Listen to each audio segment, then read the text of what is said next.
만군의 여호와께서 함께 계시니 다윗이 점점 강성하여 가니라. 만군의 여호와께서 함께 계시니 다윗이 점점 강성하여 가니라.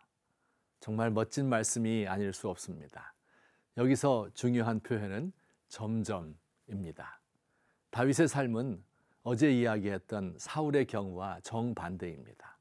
사울의 시작은 기대에 찬 화려한 등장이었으나 점점 약해져 가서 마침내는 비극적 죽음을 맞습니다. 그러나 이스라엘의 2대 왕 다윗은 점점 강해져 가는 삶을 살았습니다. 베들레헴 시골 마을 양치기 집안의 막내 아들로 태어난 그를 처음에는 아무도 주목하지 않았습니다. 그러나 여호와께서 함께 하심으로 형통하여 점점 강성하여 갔습니다. 이스라엘의 왕이 되어 공의로 나라를 다스렸고 마침내 메시아 예수 그리스도가 그의 후손으로 태어나는 영광을 누렸습니다. 오늘도 함께 말씀을 나누는 성도님들의 삶이 다윗과 같이 점점 강성해 가시기를 우리 주님의 이름으로 축원합니다. 만군의 여호와께서 함께 계시니 다윗이 점점 강성하여 가니라. 언뜻 이 구절만 보면 다윗의 생애를 오해하기 쉽습니다. 목동에서 출발하여 골리앗을 물리치는 공을 세운 후 군인이 되고 또 정치가가 되어 이스라엘을 다스리는 위대한 왕이 되는 순탄한 길을 걸었다고 생각하기 쉽지요. 그러나 다윗의 생애는 결코 평탄한 삶이 아니었습니다. 그의 생애를 돌이켜보면 영화 감독이자 배우인 찰리 채플린의 명언이 생각납니다.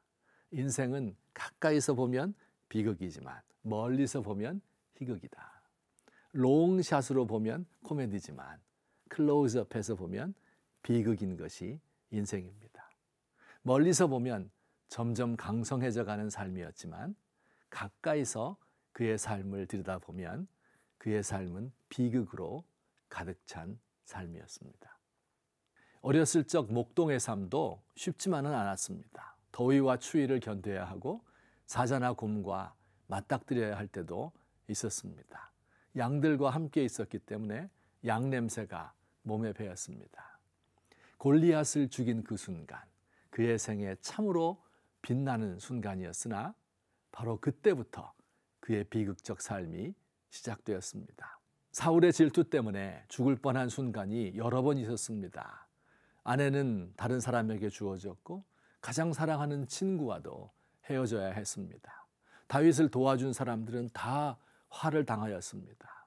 수년 동안 황무지에서 유리하고 방황하였으며 외국으로 망명하여 미친 채 하며 목숨을 부지해야 할 때도 있었습니다. 가까운 사람의 배신을 경험하였고 그 중에는 그의 사랑하는 아들도 포함되어 있었습니다. 다윗 자신도 완벽한 사람이 아니었죠. 잘못 판단한 적도 있었고 하나님의 진노를 죄지어서 경험한 적도 있었으며 왕이 된 후 권력을 남용한 것 때문에 그 가정이 쑥대밭이 되고 노년의 왕위를 버리고 도망해야 하기도 하였습니다.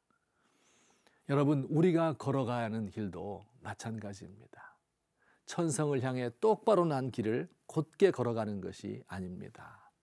길을 가다 보면 급경사 내리막길을 걸을 때도 있고 가파른 언덕을 기어 올라가야 할 때도 있습니다. 너무 평탄한 길이라서 콧노래를 부르며 걷기도 하지만 어느새 길이 갑자기 좁아져서 이 길이 맞나 의심해야 할 때도 있습니다. 돌부리에 걸려 넘어지고 웅덩이에 빠져 허우적대기도 하고 너무 피곤하여 한참을 쉬어야 할 때도 있습니다. 그런데 그 길을 다 끝내놓고 보면 하나님의 도우심으로 점점 강성해져 간 길임을 알 수 있습니다.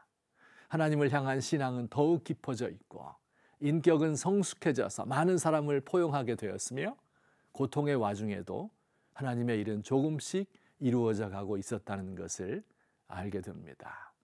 성도 여러분, 지금 가는 길이 험하다고 하여 내리막길을 걷는다고 하여 돌과 바위로 가득한 사막길을 걷는 것 같아서 포기하거나 불평하지 맙시다. 이 길 끝에 저 밝은 언덕 위에서 우리 주님이 우리를 맞아주실 것을 믿으십시다. 그리고 이렇게 평가해 주실 것입니다. 만군의 여호와께서 함께 계셔서 점점 강성해져 갔다고 말입니다. 주님, 나의 길이 순탄하든지 역경에 처해 있든지 주님의 도우심을 기다립니다. 험한 길, 좁은 길 가는 것을 두려워하지 않게 하시고 주님과 동행함으로 점점 신앙의 성숙을 이루는 제가 되도록 하옵소서.